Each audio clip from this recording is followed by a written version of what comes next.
And we are back sa mga, well, yung mga humihingi sa studio ng Crispy Pata.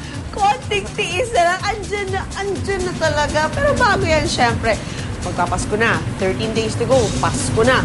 Kung wala pa kayong naiisip na idagdag sa menu nyo ng pork dish, eto na. Kasi, syempre yung lechon, pag bumili ka ng diba, yung isang buo, ang mahal-mahal. So, itong isang alternative na pwede nyong ihanda na hindi mabilis, masira at napakaubod pa ng sarap. Walang iba kundi ang Crispy Pata. Kaya ito, papakita namin sa inyo kung paano siya ginagawa at pinasasarap kasama si Miss Belle Lee ng Annex's House of Kare-Kare. Good morning, Belle! Good morning, Miss Lee. Okay, so paano ba ginagawa ang masarap na Crispy Pata?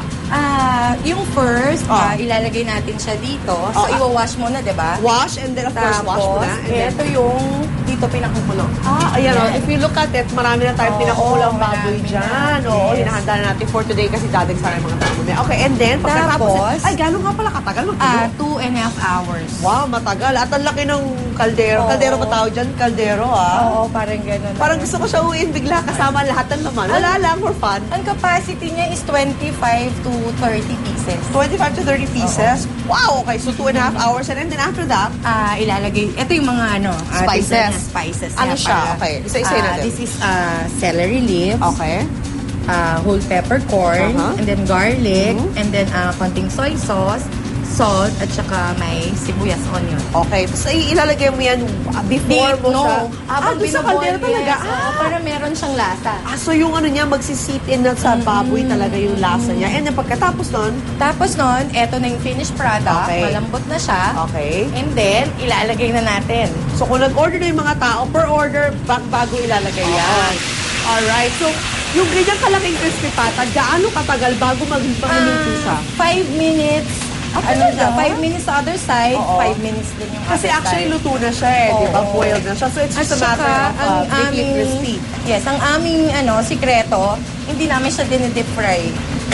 Talaga? Half lang siya kasi sa sobrang lambot niya, pagka deep fry siya, sisip-sipin niya lahat ng oil sa loob. So talaga kalahati Yes, lang. tignan mo siya. So, ganyan yung thick ng pata. So, half lang nung oil. Okay. So half and half muna. Like 5 minutes to 5 minutes to 10 minutes. After that, anong gagawin natin? After that, sa chop-chop na yan. Eto na. Eto na. So tapos na siya.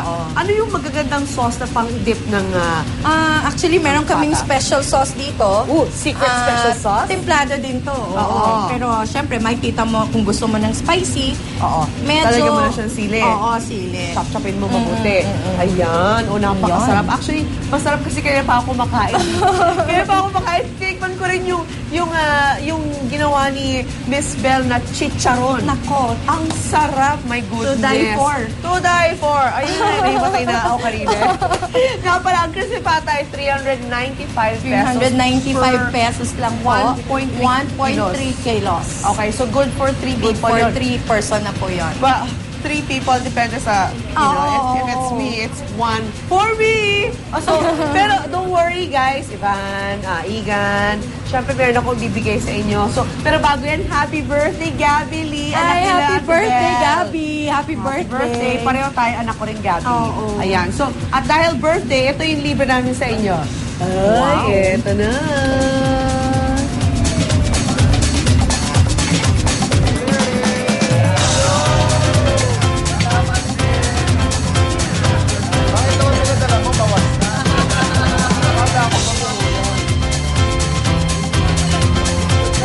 Ay, ang sarap Ang sarap Talagang iniintay yung extra ni Lynn Sumama lahat, sorry. Kompleto kami. Kamusta naman? Wala siyang masabi. Yung kare-kare? Okay. Ikaw naman? Sumama din nga. Ay, tataba ka? Talaga, hindi sinasadya. Tataba ka? Talaga. Ako masakit na batok ko. Merry Christmas, everybody! At narito po kami sa Philippine Area of Responsibility Mantani, kaya enjoy lang kami rito. Malakas ang bagyo. Magbabalik ang Una! Hirit!